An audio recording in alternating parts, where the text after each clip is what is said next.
जितना डिप्रेशन की वजह से एक अमीर आदमी आत्महत्या कर लेता है, उतना डिप्रेशन तो एक आम आदमी रोजाना झेलता है। नमस्कार दोस्तों, मैं ज्योतिष आचार्य वासुदेव मिश्रा आपका अपने चैनल सत्य की खोज में हार्दिक अभिनंदन करता हूं। दोस्तों, आज का यह ज्योतिष का कार्यक्रम आप लोगों के लिए यानी कि मेष राशि वालों के लिए बेहद ही ज़्यादा खास कार्यक्रम साबित होगा। जैसा कि आपने थंबनेल में स्पष्ट रूप से देख ही लिया होगा कि मकर संक्रांति के बाद हुआ बहुत बड़ा उछाल जानकर खुशी से झूम उठोगी। जी हाँ दोस्तों, गोचर कुंडली में सूर्य महाराज और देवगुरु बृहस्पति, इनका जो संबंध है वह जैसे ही सूर्यदेव मकर राशि में प्रवेश किए वैसे ही केंद्र का इनका संबंध बन गया। और ज्योतिष शास्त्र में नवम पंचम यानी कि त्रिकोण और 1 4 7 10 यानी कि केंद्र, अगर कोई भी दो ग्रह जो आपस में नैसर्गिक रूप से मित्र माने जाते हैं, अगर वह नवम पंचम या फिर 1 4 7 10 का संबंध बनाते हैं तो वह अत्यंत ही श्रेष्ठ और बेहतरीन परिणाम देने के लिए बाध्य हो जाते हैं। और ऐसा ही कुछ अब आपको अपने जीवन में देखने को मिलेगा, क्योंकि 15 जनवरी 2024 को सूर्य महाराज अपनी वर्तमान अग्नि तत्वीय राशि धनु राशि को छोड़ करके शनिदेव की साधारण राशि मकर राशि में प्रवेश कर चुके हैं। और अभी वर्तमान समय में देवगुरु बृहस्पति मेष राशि में गोचर कर रहे हैं, जिसकी वजह से मकर राशि में गोचर करते हुए सूर्य महाराज और मेष राशि में गोचर करते हुए देवगुरु बृहस्पति, यह दोनों आपस में नैसर्गिक मित्र होते हैं। परिणाम स्वरूप इनका जो केंद्र संबंध बन रहा है, यह आपके जीवन में अत्यंत ही श्रेष्ठ फलदायी साबित होगा।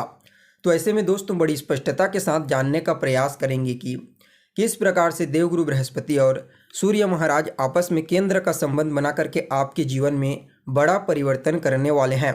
जी हाँ, इसका परिणाम आपको कितना बेहतरीन तरीका से मिलने वाला है और इस परिणाम को और ज़्यादा बेहतर बनाने के लिए क्या उपाय आप कर सकते हैं, ये तमाम प्रकार की जानकारी आज के इस कार्यक्रम में आपको बताएंगे। इसलिए कार्यक्रम को बिना मिस किए अंत तक देखने का प्रयास कीजिए। और अगर आप अपनी जन्म कुंडली पर हमसे परामर्श लेना चाहते हैं तो डिस्क्रिप्शन बॉक्स में और वीडियो के अंदर आपको व्हाट्सएप नंबर मिल जाएगा, जहां से आप व्हाट्सएप करके अपनी जन्म कुंडली का विस्तार पूर्वक अध्ययन करवा सकते हैं। वैसे तो सूर्य महाराज हर 30 दिन में अपना राशि परिवर्तन कर लेते हैं और देवगुरु बृहस्पति के साथ एक साल में कम से कम 4 बार तो केंद्रगत संबंध बना ही लेते हैं।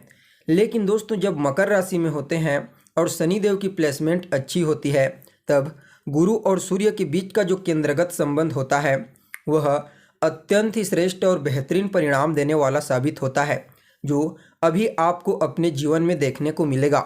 जी हाँ, अभी वर्तमान समय में शनि महाराज अपनी खुद की मूल त्रिकोण राशि कुंभ राशि में बलवान अवस्था में गोचर कर रहे हैं। परिणाम स्वरूप सूर्य और बृहस्पति महाराज का यह जो केंद्रगत संबंध है, यह हर प्रकार से आपको लाभ प्रदान करेगा, क्योंकि यहाँ पर बृहस्पति का डिस्पोजिटर ग्रह भी यानी कि मेष राशि के स्वामी ग्रह मंगल, वह भी देवगुरु बृहस्पति की मूल त्रिकोण राशि धनु राशि में गोचर कर रहे हैं। परिणाम स्वरूप यह जो संबंध है केंद्र और त्रिकोण का, यह इतना बेहतर होगा कि कहना ही क्या।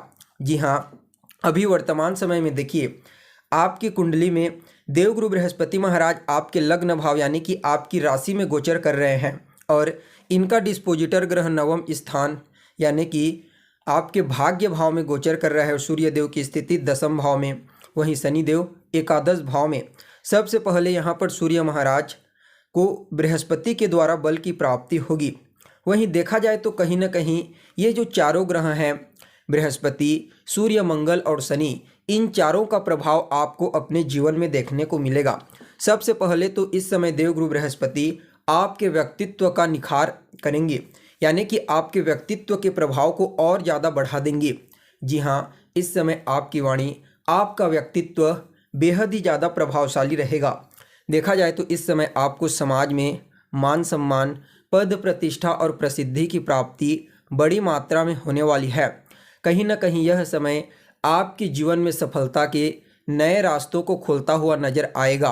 साथ ही साथ देखा जाए तो आपको स्वास्थ्य से संबंधित कोई समस्या थी तो वह समस्या भी यहाँ पर इन चारों ग्रहों की कृपा से दूर होने वाली है। जी हाँ, इस समय आपको अपने जीवन के हर क्षेत्र में विशेष तौर पर लाभ की प्राप्ति होगी। देखा जाए तो पंचम भाव पर इनका प्रभाव देवगुरु बृहस्पति का रहेगा। परिणाम स्वरूप इस समय संतान की तरफ से भी आपको कोई अच्छी खबर सुनने को मिल सकती है, जिससे आपके मन में प्रसन्नता की भावना देखने को मिलेगी। जो जातक संतान कंसीव करना चाहते हैं उनके लिए भी समय को अत्यंत ही श्रेष्ठ कहा जा सकता है। यहाँ पर आपको अपनी संतान के सफलता को देख करके विशेष रूप से अपने आप पर गर्व महसूस होगा। कहीं ना कहीं यह समय विद्यार्थियों को भी अत्यंत ही श्रेष्ठ फल प्रदान करने वाला है। अगर किसी भी प्रकार से कोई कंपटीशन एग्जाम प्रतियोगी परीक्षा की तैयारी अगर आप कर रहे हैं तो समझ जाइए सूर्य महाराज और देवगुरु बृहस्पति की कृपा से आपको उस कंपटीशन एग्जाम में सफलता प्राप्त करने से कोई नहीं रोक सकता। सप्तम भाव पर प्रभाव रहेगा। परिणाम स्वरूप आपके दाम्पत्य जीवन को मधुर बनाएंगे। जीवन साथी के साथ आपके संबंध बेहतर होंगे। जीवन साथी का पूरा सहयोग, उनका पूरा सपोर्ट आपको प्राप्त होने वाला है। व्यापारियों के लिए भी यह केंद्रगत संबंध अत्यंत ही श्रेष्ठ साबित होगा। हर प्रकार से आपको लाभ के अवसर प्राप्त होंगे, चाहे आप स्वतंत्र रूप से व्यापार करते हैं या फिर पार्टनरशिप में व्यापार करते हैं। समझ जाइए इस समय आपको अपने व्यापार को आगे बढ़ाने के लिए कुछ नए रास्तों की प्राप्ति होगी। वहीं आपके डेली इनकम में वृद्धि होगी। जी हाँ, आप कुछ भी कार्य करते हैं, देवगुरु बृहस्पति और सूर्य महाराज की कृपा से इस समय आपके डेली इनकम में परमानेंटली तरीके से वृद्धि होने वाली है।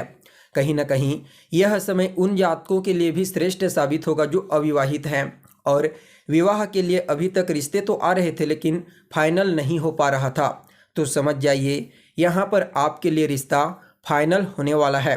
कहीं ना कहीं यह समय आपके कार्य क्षेत्र के दृष्टिकोण से हर प्रकार से आपको सफलता प्रदान करेगा। यहाँ पर सूर्य महाराज दसम भाव में दिग्बल प्राप्त करते हैं। परिणाम स्वरूप देवगुरु बृहस्पति के बल को ग्रहण करके और खुद बेहद ही ज़्यादा दिग्बल से बली होकर के आपके जीवन में हर प्रकार से कार्य क्षेत्र में आपको सफल बनाने का प्रयास करेंगे। जो भी रुकावटें, जो भी बाधाएं अभी तक आपको अपने कार्य क्षेत्र में फेस करनी पड़ रही थी, समझ जाइए यहाँ पर वह समस्या दूर होने वाली है। अगर कोई नया कार्य भी शुरू करना चाहते हैं तो आपके लिए समय अत्यंत ही श्रेष्ठ साबित होगा, क्योंकि देवगुरु बृहस्पति जो होते हैं वह आपके धन के कारक होते हैं और सूर्य महाराज सफलता के कारक होते हैं।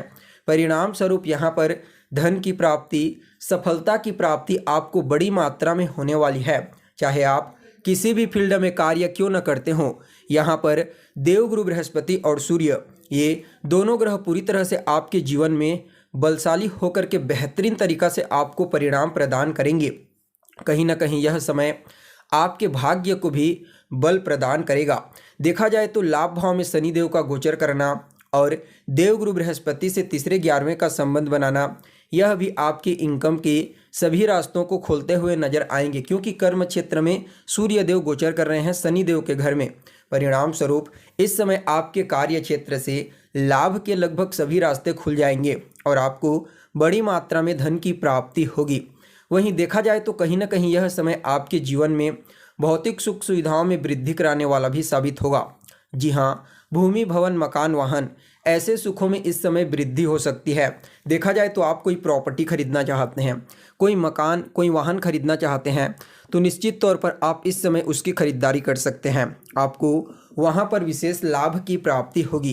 कहीं ना कहीं आपके माता के साथ भी आपके तालमेल बेहतर होंगे। आपकी माता की सेहत में कोई समस्या थी तो समझ जाइए उससे छुटकारा प्राप्त होगा। इस समय आपको अपने वरिष्ठ जनों का, अपने गुरुजनों का विशेष आशीर्वाद और स्नेह प्राप्त होने वाला है, जिससे आपको हर कार्य में सफलता की प्राप्ति होगी। कहीं ना कहीं यह समय आपकी इच्छाओं की भी पूर्ति कराने वाला साबित होगा, क्योंकि शनिदेव आपकी इच्छा के घर में गोचर कर रहे हैं। हालांकि वो मंद ग्रह हैं, लेकिन सूर्य और बृहस्पति का यह जो केंद्रगत संबंध है, यह आपकी इच्छाओं को पूरी कराने में शनिदेव के बल में वृद्धि करेंगे। परिणाम स्वरूप कोई भी अगर आपकी इच्छा है तो समझ जाइए इस प्रभाव के कारण वह आपकी इच्छा पूरी होने वाली है। देखिए, यह सब कुछ आपके जीवन में पॉजिटिव वे से आपको प्राप्त होगा, लेकिन मैं बार बार कहता हूँ कि कुंडली में ग्रहों की स्थिति का अनुकूल होना आवश्यक है। जिस ग्रह के बारे में बात होती है वह ग्रह बेहतरीन अवस्था में होना आवश्यक है, तभी इसका सकारात्मक रिजल्ट आपको मिल पाता है। फिर भी इस प्रभाव को और ज़्यादा बेहतर बनाने के लिए रोजाना केसर का तिलक लगाइए। सूर्य देव को अर्घ्य प्रदान करने वाले जल में एक लाल रंग का पुष्प डाल करके उन्हें अर्घ्य प्रदान करें। शनिवार के दिन मजदूरों को नमकीन बांटें। मंगलवार के दिन मजदूरों को मिठाई बांटें। मंगलवार के दिन हनुमान जी के मंदिर में जाकर के उनका दर्शन कीजिए, किसी मंत्र का जाप कीजिए। और गुरुवार और शुक्रवार के दिन आपको गाय को हरा चारा खिलाना है। साथ ही साथ शनिवार और सोमवार के दिन आप 1 लोटा जल में 1 चुटकी काला तिल और 1 चुटकी सफ़ेद तिल को मिला करके शिवलिंग के ऊपर या फिर भगवान शिव के ऊपर आप अर्पित कर सकते हैं। ये जो छोटे छोटे उपाय हैं, इन उपायों को करके इस परिणाम को और ज़्यादा बेहतर बनाइए। हर प्रकार से आपको लाभ की प्राप्ति होगी। तो दोस्तों, कैसी लगी आपको जानकारी, कमेंट करके बताइए। फिर मिलते हैं एक नए और ताज़ा एपिसोड में। तब तक के लिए नमस्कार।